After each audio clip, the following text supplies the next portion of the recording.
సన్యాసిని ఏమంటారు? అయిపోయింది కదా. సూర్యుడిని ఏమంటారు? రవిః రవిహి, ఉత్తమం. పర్వతాన్ని ఏమంటారు? గిరిః గిరిహి. గిరిహి. కోతిని ఏమంటారు?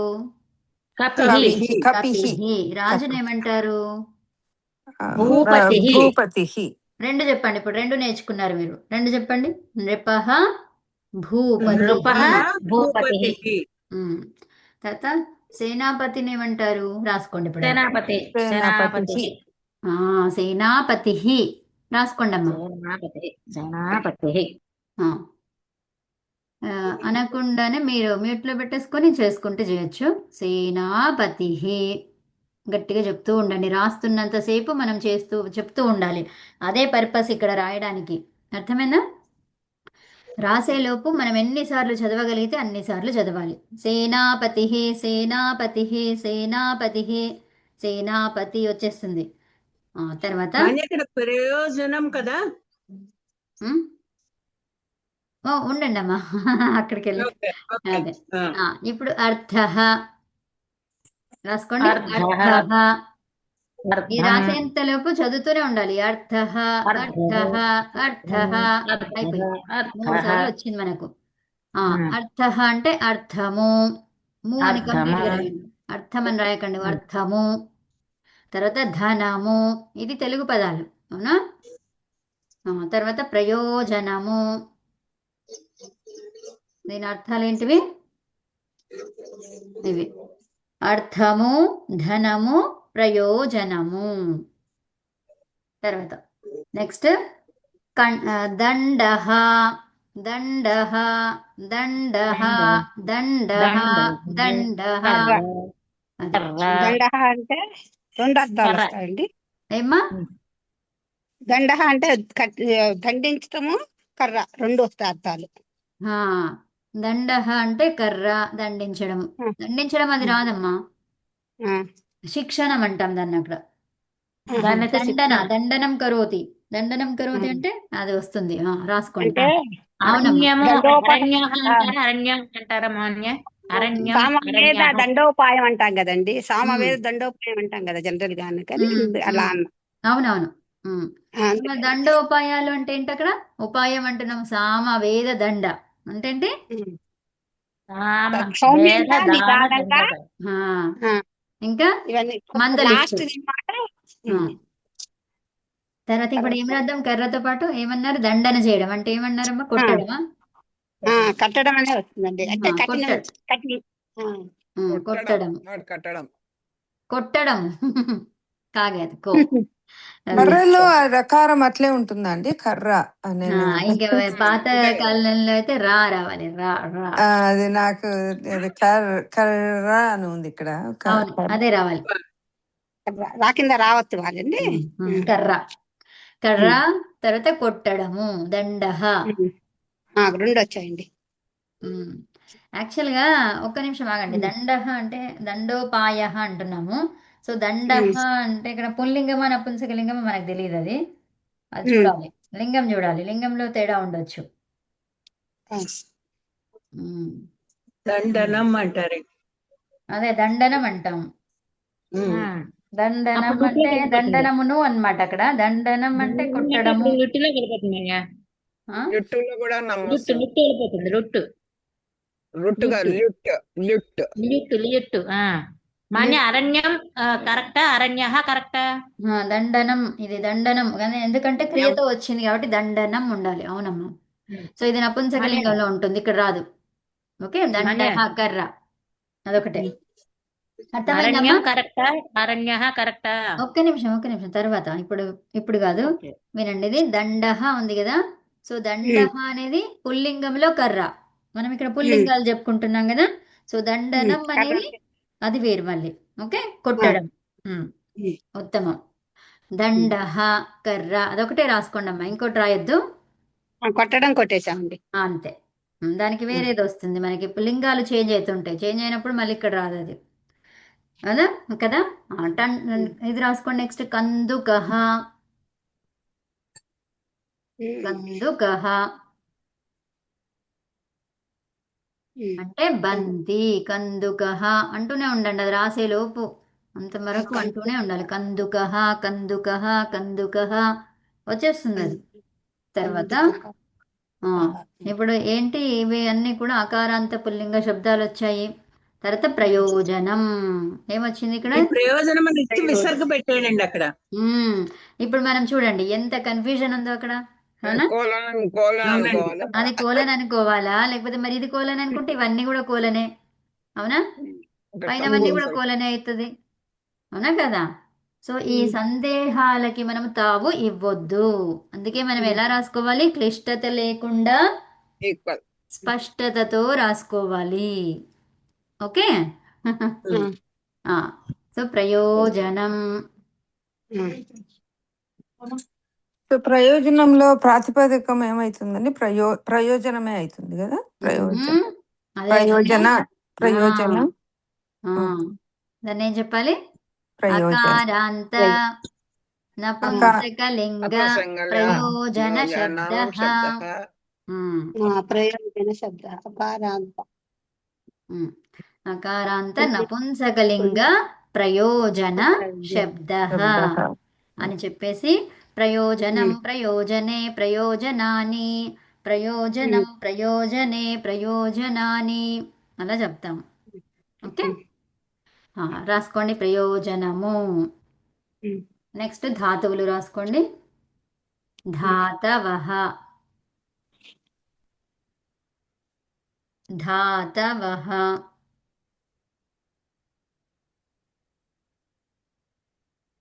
ఇప్పుడు చెప్పండిగా ధాతవః ఎలా ఉన్నది? ధాతువులు ఏ వచనం అది? 1/3 బహువచనం. బహువచనము. శబ్దం. సో ఏ వచనము అంటే 1/3 అంటే అందులో వచ్చింది నా ఆన్సర్.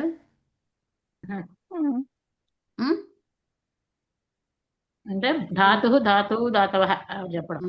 సో ఇప్పుడు అదే కరెక్టే వారన్నది. ప్రథమా విభక్తి బహువచనం అని చెప్తున్నారు, కానీ నా ఆన్సర్ ఏంటిది? ఒకటే ఆన్సర్ ఉంది, అందులో రెండు లేవు, అవునా? బహువచనము అని రావాలి.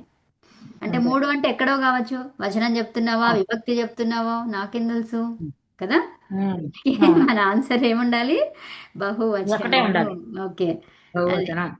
సో ఇప్పుడు అది దానికి పూర్వంలో ఏమై ఉంటది? ధాతుహు ధాతువు అంటే ఉకారాంత ఉకారాంత ధాతు పుల్లింగ శబ్ద ధాతు శబ్ద ఏంటది? ఉకారాంత పుల్లింగ ధాతు శబ్ద. ధాతు శబ్ద. ఓకే. నెక్స్ట్ రాసుకోండి. ధాతవః ధాతువులు. ఇప్పుడు రాసే ఒకటే రాసి ఆగండి.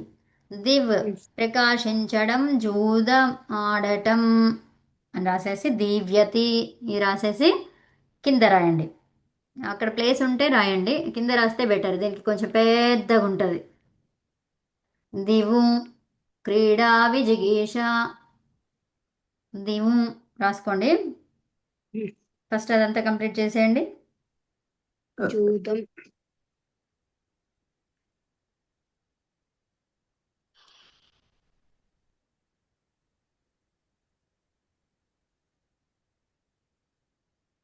ప్రకాశించడం, జూదమాడటం, దివ్యతి ఇంతవరకు రాసి నేను ఇప్పుడు రాయబోయేది పైన నేను రాస్తున్నాను చూడండి, అది రాసుకోండి.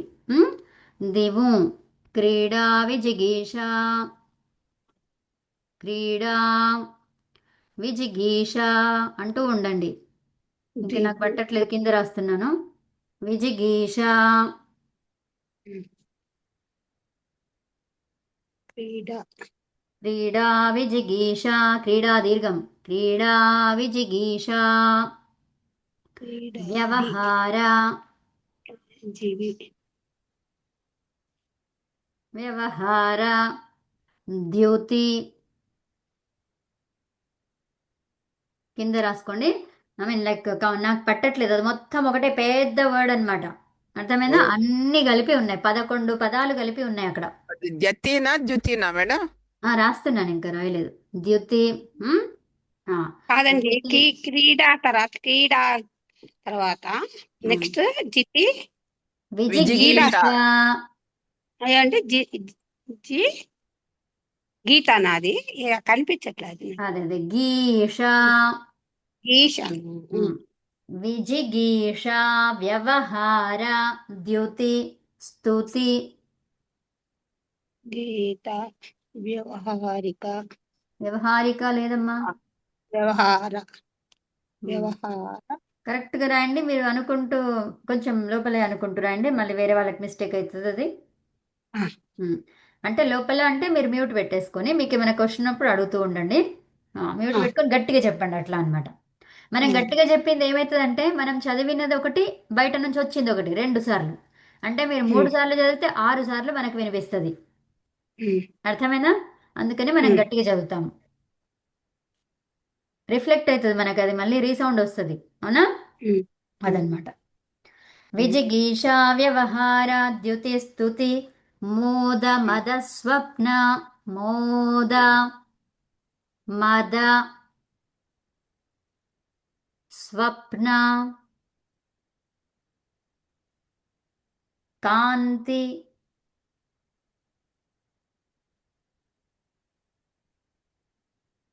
ఇవన్నొచ్చాయి. గతి. ఈ అర్థ సందర్భం ఏ విధంగా ఉంటది? సప్తమిలో సప్తమిలో. ఇప్పుడు ఏం రాయాలి నేను? గతి వచ్చింది. ఏం రాస్తారు?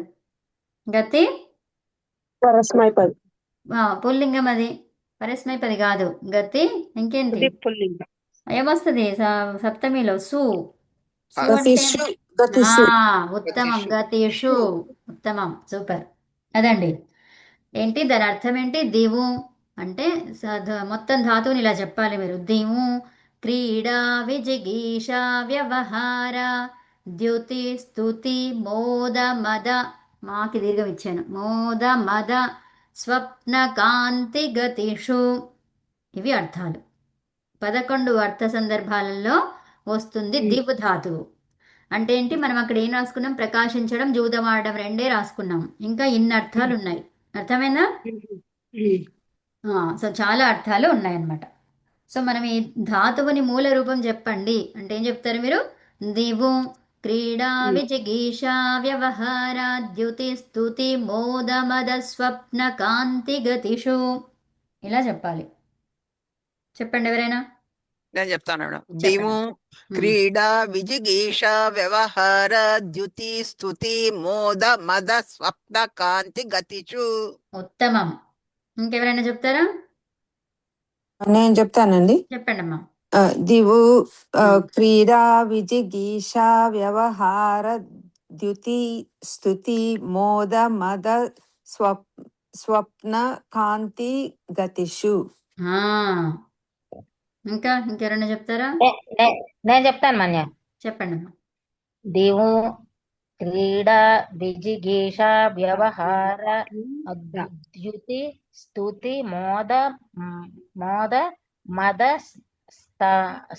స్వప్న స్వప్న కాంతి గతిషు. స్వప్న ఉందా మన్య? ఉంది. ఉత్తమం. రాసుకున్నారా అందరిది? మోద రాశాను, కాంతి రాశాను. మోద తర్వాత ఇంకేముంది? స్వప్న చూడండి. కాంతి అమ్మ గతిషు. అట్లా రాయద్దు, ఇష్టం ఉన్నట్టు రాయకండి. కంప్లీట్ ఇదే ఆర్డర్ లో రాయాలి. ఇంకా అలాగే రాస్తున్నాను చూడండి, నేను చదువుతాను. ఆ, క్రీడా విజిగీష వ్యవహార ద్యుతి స్తుతి మోద తర్వాత తర్వాత ఏముంది? మద. మద స్వప్న. స్వప్న అమ్మ నేను చెప్తుంటే ఒక్కోసారి సౌండ్స్ అవి వస్తాయి రావు, అందుకే బోర్డు మీద రాస్తున్నాను. మీరు బోర్డు చూసి రాయండి. మోద మోద మద స్వప్న ఉమ్, స్వప్న. ఉమ్. ఆ అక్షరాలు కరెక్ట్ గా చూస్తూ మీరు రాసుకుంటూ ఉండండి. ఆ, స్వప్న రాశాను మన్య. క్రీడా కాంతి విజిగీష వ్యవహార ద్యుతి స్తుతి మోద మద స్వప్న కాంతి గతిషు.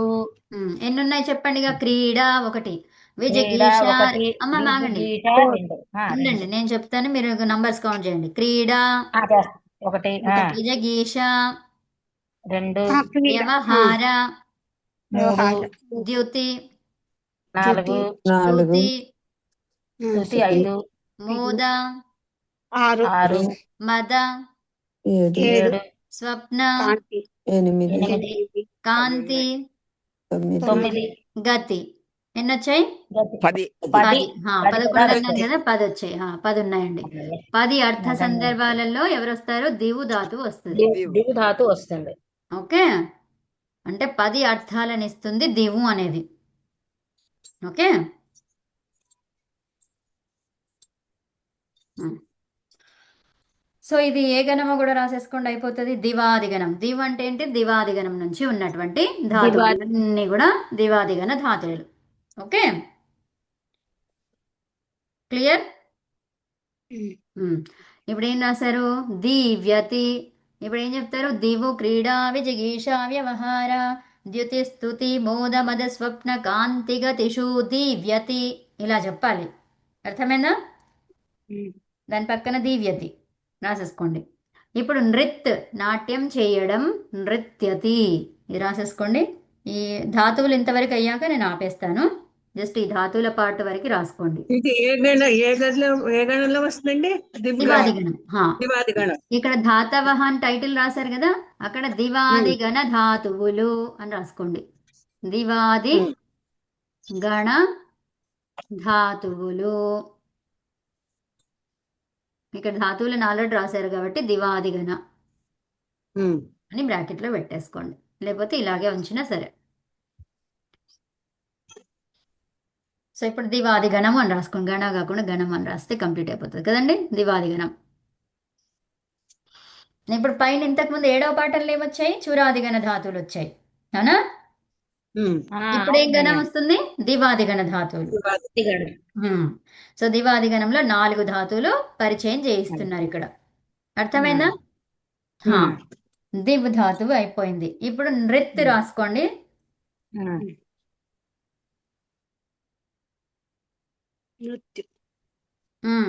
నృత్, నాట్యము చేయడము.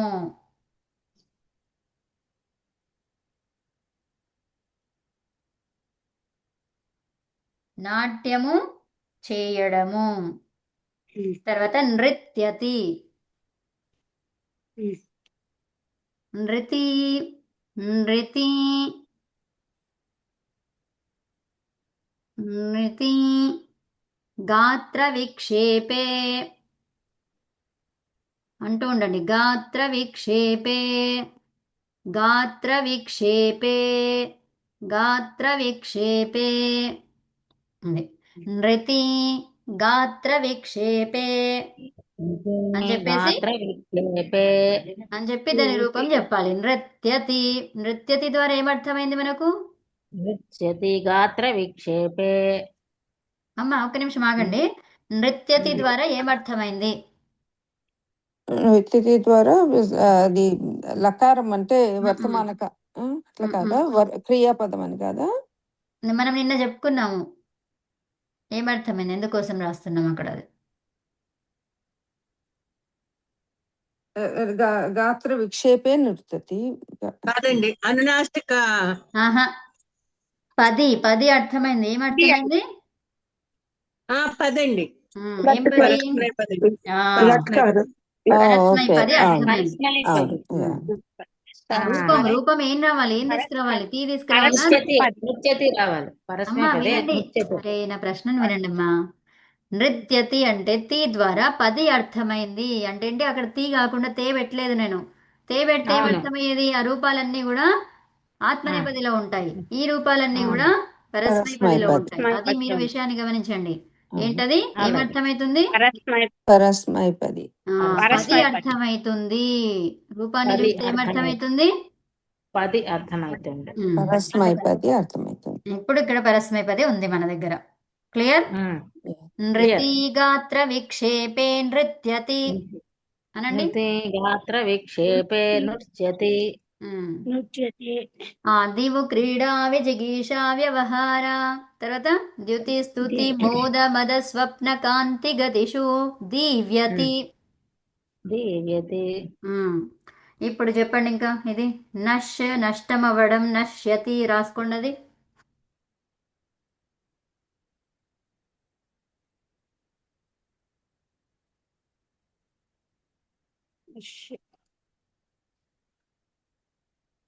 రాసుకున్నారా? రాయండి, రాయండి, మంచిగా రాయండి, తప్పులు లేకుండా కరెక్ట్గా రాసుకోండి. ఫస్ట్ దీని మీద ఫోకస్ చేయండి, ఇంకెక్కడికో మనసు వెళ్ళొద్దు, ఇక్కడే ఉండండి. నష్టం అవ్వడం, నశ్యతి అని రాసుకోండి. అది అయిపోయాక పైకి చూడండి నేను రాస్తున్నది.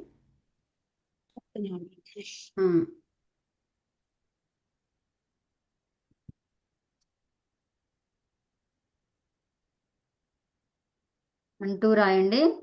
ఓకే. నశ్యతి ఆ, అయిపోయాక పైన చూడండి. నష ఏంటి? నష అదర్శనే, నష అదర్శనే నశ్యతి. ఏమర్థమైంది నశ్యతి చెప్పుకుంటే? నశ అదర్శనే అమ్మ నశ్యతి నశ్యతి చెప్పుకుంటే పది ఏమర్థమైంది? నా ఆన్సర్ పది ఇవ్వండి పది ఫస్ట్. పరస్మై పదము. ఆహా పరస్మై ఆహా, నశ్యతి పరస్మై చూస్తే ఏమర్థమైంది? 10 అర్థమయ్యింది. నశ్యతి అర్థమైంది? 10 అర్థమైంది. 10 దాన్ని అర్థమైంది. పరస్మయ పదిలోకి మారుస్తామండి. ఒక్క నిమిషం వినండి. ఏమర్థమైంది? 10 అర్థమైంది. 10 10 10 అర్థమైంది. అర్థమైంది. ఇప్పుడు ఏ 10లో ఉంది ఇది? పరస్మై పరస్మై పది పదంలో ఉంది. అది అర్థమైందా? ఉమ్, మీకు అర్థమైంది ఏంటి? 10. 10 ఉమ్. అది ఏ 10లో ఉంది? అది క్వశ్చన్ ఆన్సర్ ఏంటి? పరస్మై పరస్మై 10లో పది ఉంది. ఉమ్, ఓకేనా? ఉమ్. ఉమ్. చూడగానే ఆ రూపం చూడగానే ఏమర్థమవుతుంది? 10 అర్థమవుతుంది. క్లియర్?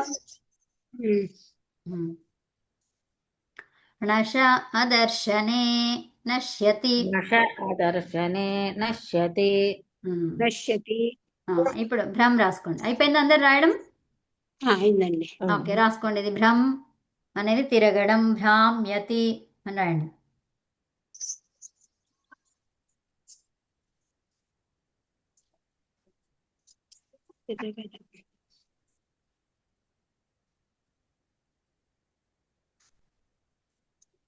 అది రాశాక ఈ పైన చూడండి.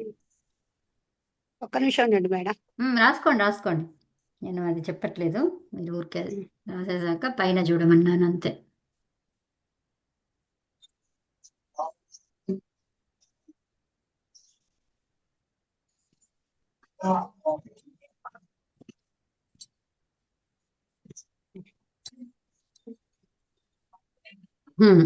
భ్రం తిరగడం. భ్రామ్యతి రాసుకున్నారా అది? రాసామండి. ఇప్పుడు పైన చూడండి.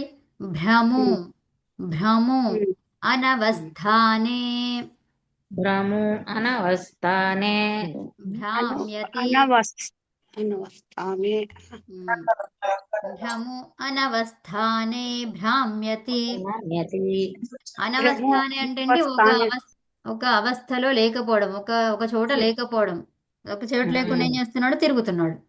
అర్థమైందా? సో దాన్నే మనం తిరగడం అంటాం. ఒక చోట స్థిరంగా లేకపోవడం. స్థా అంటే ఏంటి? గతి నివృత్తి అంటే అది లేకపోవడం. అర్థమైందా? స్థా అంటే ఏమన్నాము? గతి నివృత్తవు చెప్పుకున్నామా? గతి అంటే ఏంటి? ఒక ప్లేస్ నుంచి ఇంకో ప్లేస్ కి. గతి అంటే ఏంటి? స్థల మార్పిడి. ఆ స్థల మార్పిడి అనేది ఈయనకి లేదు. అంటే ఆ స్థల మార్పిడి లేకుండా, అంటే స్థల మార్పిడి అంటే ఏమంటున్నాం అక్కడ? స్థా అంటే గతి నివృత్తి లేకపోవడం అది. కానీ ఇక్కడ ఉన్నది, ఆయనకు ఉన్నది అనమాట అనవస్థానే. ఓకే. అవస్థ అంటే ఒక స్థితి అన్నమాట. ఆ స్థితిలో లేకపోవడం, ఉన్న స్థితిలో లేకపోవడం. అర్థమైందా? సో దానికే తిరగడం అన్నాం మనం. భ్రమతి భ్రమతి. భ్రమతి కాదు, ఏంటది? తప్పు చదవకండి. తప్పు చదివితే మనకి అదే భ్రామ్యతి. ఓకే. సో ఇప్పుడు అది వేరే దగ్గర వస్తుంది. అది వేరే గణంలో వచ్చినప్పుడు మీరు చెప్పిన రూపం వస్తుంది. భ్రమతి అని ఎక్కడ వస్తుంది? ద్వాది గణంలో వస్తుంది. సో ఇక్కడ మనం చెప్పుకుంటున్న గణం ఏంటి? దివాది గణం. దివాది గణం. దివాది గణంలో ఏముంటుంది? భ్రామ్యతి. భ్రామ్యతి. సో దీనికి అర్థము, భ్రమతికి అర్థము ఒక్కటే. అర్థమవుతుందా? అక్కడ కూడా తిరగడమే, కానీ అక్కడ గణము వేరైపోయింది. అర్థమైనా? గణము వేరైతే రూపం మారిందా? అది అంటే ఇప్పుడు మనం ఉన్నాము. మీరందరూ నాకేమైతారు? ఇప్పుడు చదువుకుంటున్నప్పుడు ఏం సంబంధం ఉంటది? ఇప్పుడు మీరు మీ ఇంట్లో గురు శిష్య సంబంధం. అంటే మీరు శిష్యులు, నేనేమన్నాను? మీరేమైతారు నాకు అన్నాను కదా? శిష్యులు అవుతారు. అయితే ఇప్పుడు మీరు మీ స్థానాలకు వెళ్ళిపోయారు, మీ ఇంటికి వెళ్ళిపోయారు. సో అప్పుడు మీరేమైతారు? ఒక్కొక్కరికి ఒక్కొక్క రిలేషన్ అయ్యారు. అర్థమైందా?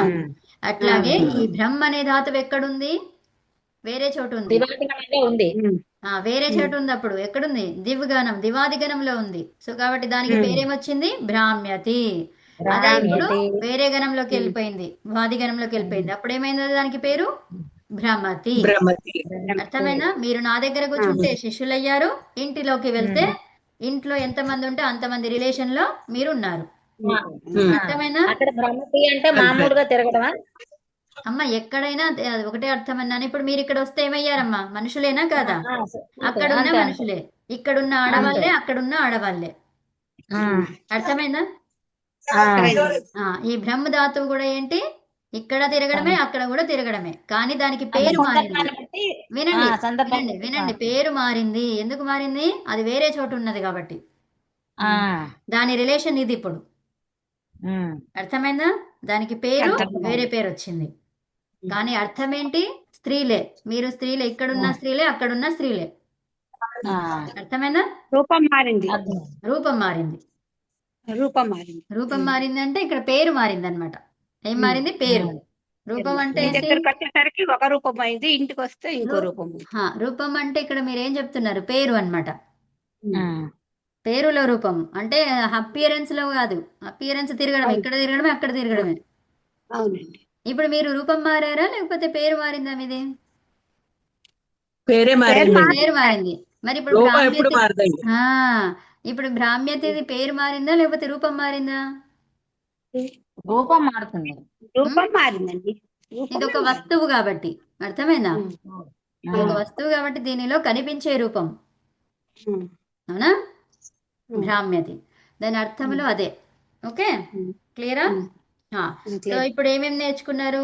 దివు చెప్పండి, ఎవరు చెప్తారు? 4 ఒకేసారి. దివు, దివు ప్రకాశించడం, దివ్యతి. అది కాదు, మూల ధాతువులు దివు చెప్పమని. క్రీడా విజిగీష వ్యవహార అందరు ఆగండి, శైలజ గారు చెప్తున్నారు. మోద మద స్వప్న కాంతి గతిషు నృత్. అమ్మ అట్లా కాదు, నేను ఎలా చెప్పించాను అలా చెప్పండి అమ్మా. ఇప్పుడు దివ్ అని చెప్పేసిన తర్వాత దివ్యతి అన్నానా? దివ్యతి. అవును, మొత్తం కంప్లీట్ చేయండి. దేవ్ దివ్యతి అర్థ సందర్భము. అట్లా కాదు, అదంతా కాదు. ఊరికే చెప్పండి. వినండి మంచిగా, నేను చెప్తాను వినండి. దివు, వినండి వినండి. దివు అది రావాలి. మూల ధాతువు దివ్ కాదు, దివు. దివు క్రీడా విజిగీష వ్యవహార ద్యుతి స్తుతి మోద మద స్వప్న కాంతిగ దిశు దివ్యతి. అయిపోయింది. దివ్యతి తర్వాత రావాలి. ఓకే, నృతి గాత్ర విక్షేపే నృత్యతి. చెప్పంటారా? వేరే వాళ్ళు చెప్పండి. మీరే కంప్లీట్ చేయమన్నా మొత్తం. నష్ కాదమ్మా, రాసుకోలేదు.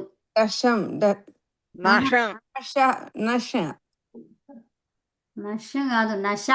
ఏంటది? ఉందా ఉంది ఇక్కడ? నష అనునాసిక ఉంది. అట్లా కాదు, అకారానికి ఉంది. అనునాసికం దేనికి ఉంది? అకారానికి. మరి హల్లుకి అక్కడ అనునాసికాలు ఉంటాయి, అచ్చులకే ఉంటది అది. అవునా? నష ఏమనాలి? నష. అదర్శనే నశ్యతి. భ్రము అనవస్థానే భ్రామ్యతి. అది చదివే పద్ధతిలో మనకి ధాతువులు చదవండి. మూల రూపం అంటే ఇలా చదవాలి. ఓకేనా? నెక్స్ట్ శారద గారు చెప్తారు, చెప్పండి.